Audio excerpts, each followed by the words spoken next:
নমস্কার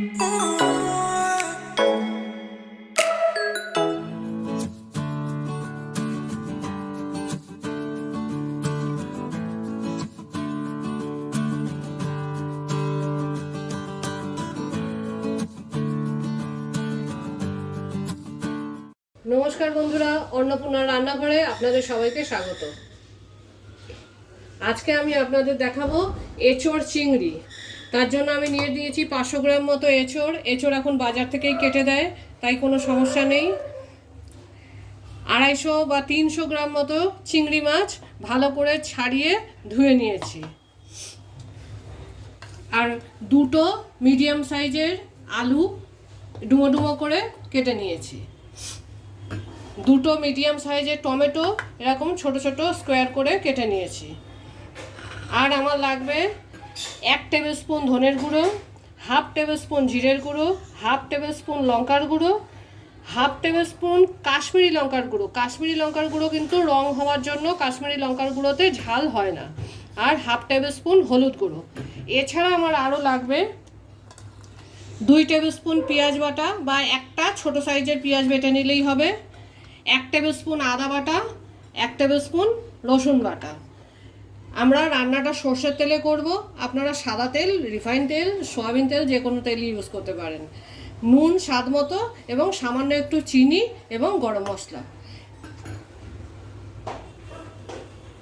সবার আগে আমি এঁচোড় আর আলুটা সেদ্ধ করে নেব।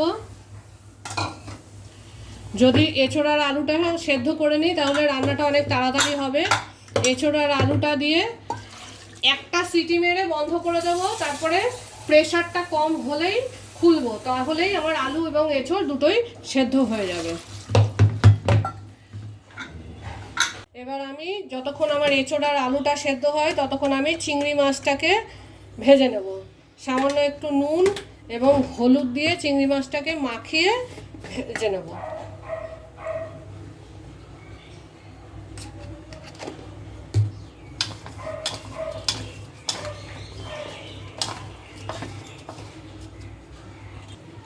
মাছ ভাজার জন্য আমি কড়াইতে 4 টেবিল স্পুন মতো তেল দিয়ে দিলাম। চিংড়ি মাছটাকে ভালো করে ভেজে নিতে হবে। সবার আগে তেলটা খুব ভালো করে গরম হতে দিতে হবে। দেখুন তেলটা খুব ভালো করে গরম হয়ে গেছে, ধোঁয়া বেরোচ্ছে। এবার আমি চিংড়িগুলো দিয়ে দেবো। চিংড়ি ভাজতে বেশি সময় লাগে না, খুব খড়খড়ে করে ভাজতে হবে না। নেড়ে চেড়ে আমাকে 5 থেকে 7 মিনিট ভাজা ভাজা করলেই হবে। দেখুন 7-8 মিনিট লেগেছে আমার চিংড়িটা ভাজা হতে। চিংড়িটা পুরোপুরি ভাজা হয়ে গেছে, কিন্তু একেবারে শক্ত লাল হয়ে যায়নি, কিন্তু চিংড়িটা ভাজা হয়ে গেছে। এবার আমি এটা একটা পাত্রে তুলে নেব।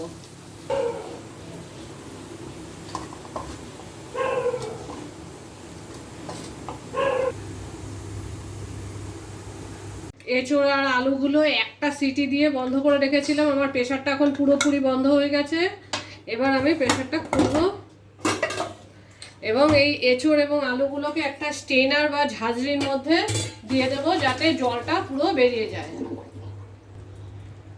দেখুন আমার এঁচোড়টা কিন্তু সেদ্ধ হয়ে গেছে। আমি একটা কাঁটা চামচ দিয়ে দেখে নিচ্ছি, এঁচোড়টাও সেদ্ধ হয়ে গেছে এবং আলুটাও সেদ্ধ হয়ে গেছে। এবার আমি রান্নাটা করব। দেখুন আমি চিংড়িটা ভেজে তুলে নিয়েছিলাম। কড়াইতে কিন্তু খুব একটা তেল নেই। আমি এতেই আরও 2 টেবিল স্পুন সর্ষের তেল দিয়ে দিলাম। আপনারা কিন্তু যে কোনো তেল ব্যবহার করতে পারেন, আগেই বলেছি। তেলটা আবার খুব ভালো করে গরম হয়ে গেছে, ধোঁয়া বেরোচ্ছে। এবার আমি গ্যাসটা সিম করে দিলাম। একটা তেজপাতা আর সামান্য একটু সাদা জিরে।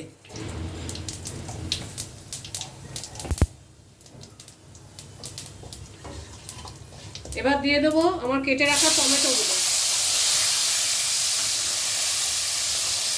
টমেটোটা একটু 1 থেকে 1.5 মিনিট নাড়াচাড়া করে নিলাম, পুরো ভাজার দরকার নেই। এবার আমি দিয়ে দেবো আমার 2 টেবিল স্পুন পেঁয়াজ বাটা, 1 টেবিল স্পুন রসুন বাটা, 1 টেবিল স্পুন আদা বাটা, 1 টেবিল স্পুন ধনের গুঁড়ো, 1/2 টেবিল স্পুন জিরের গুঁড়ো, 1/2 টেবিল স্পুন লঙ্কার গুঁড়ো, 1/2 টেবিল স্পুন কাশ্মীরি লঙ্কার গুঁড়ো এবং 1/2 টেবিল স্পুন হলুদ গুঁড়ো। মশলাটা ধুয়ে আমি একটু জল দিয়ে দিলাম, দিয়ে দেবো স্বাদ মতো নুন।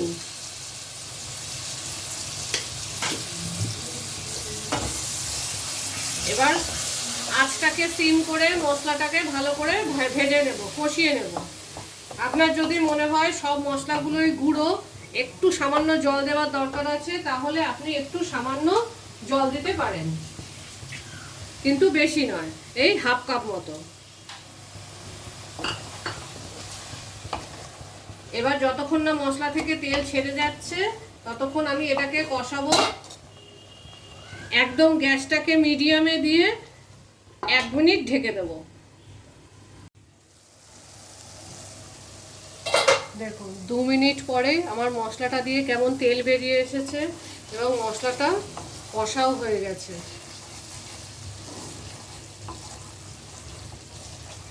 এবার আমি গ্যাসটা একটুখানি বাড়িয়ে দেব, দিয়ে মশলাটা আরেকটু ভাজা ভাজা করে নেব। আর ঢাকা দেওয়ার দরকার নেই এখন।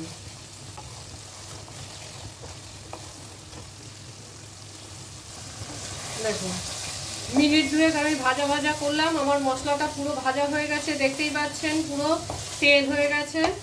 এবার আমি আমার সেদ্ধ করে রাখা আলু আর এঁচড়গুলো দিয়ে দেব।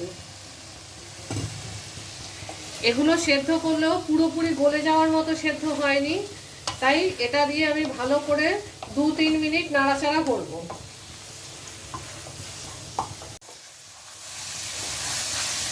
দেখুন আমার এঁচড় আর আলুর সাথে মশলাটা ভালো করে লেগে গেছে।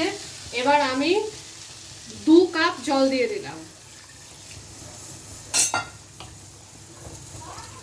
এঁচড় আর আলু আমার সেদ্ধ করাই ছিল, তাও মশলার সাথে এঁচড় আর আলু মেশার জন্য বা ভেতরে মশলা ঢোকার জন্য আমাকে একটু জল দিয়ে ফোটাতে হবে এবং আলু আর এঁচড়টা আরেকটু ভালো করে সেদ্ধ হবে।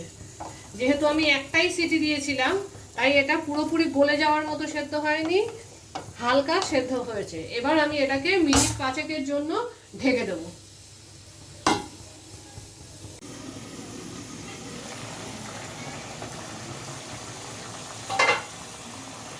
দেখুন 5 মিনিট পরে আমার এঁচড় আলুগুলো মিশে গেছে, সুন্দর একটা গ্রেভি হয়ে গেছে, এঁচড়গুলো একদম নরম হয়ে সেদ্ধ হয়ে গেছে। এঁচড়গুলো কিন্তু একদম নরম হয়ে সেদ্ধ হয়ে গেছে। এবার আমি চিংড়ি মাছটা দিয়ে দেব।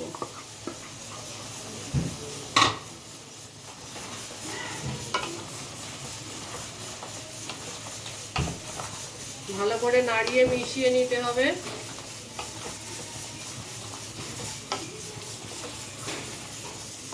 গ্যাসটা একদম সিম করে দিয়েছি। দিয়ে দেবো সামান্য একটু চিনি, আপনারা আপনাদের স্বাদ মতো দেবেন।